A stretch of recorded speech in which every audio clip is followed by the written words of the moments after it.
It's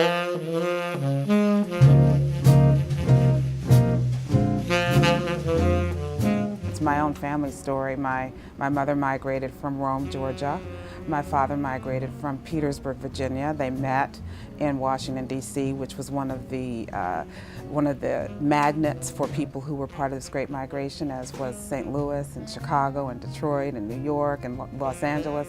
And so that's where they met and married. And had they not been part of this great migration, I wouldn't even exist, which is also the story for most African Americans, and in many respects, most Americans, because most of us are descended from people who came from a long ways away, across the Atlantic, across the Rio Grande, across the Pacific, met and created whole new lineages of different kinds of people who never ever would have met if they hadn't done what the people in this book did. The people in this book are in some ways proxies for what someone in all of our backgrounds had to have done for us to be here. It's the greatest underreported story of the 20th century, in my view.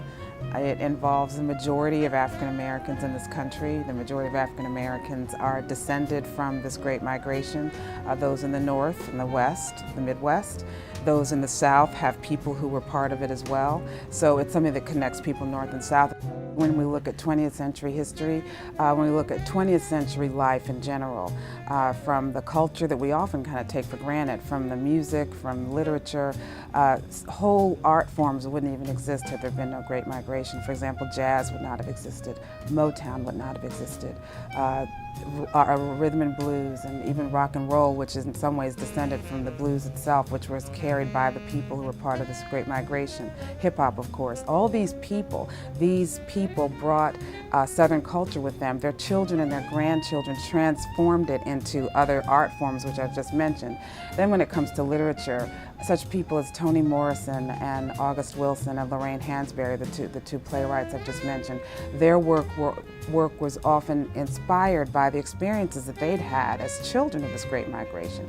All these names that I've given you are people who were descended from the great migration, whose parents made a way for them. They would not even have become the people that they became had there been no great migration.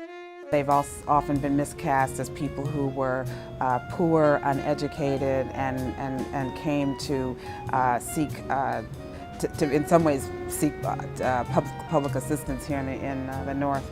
And the exact opposite is what really happened. These are people who were hard workers in the land.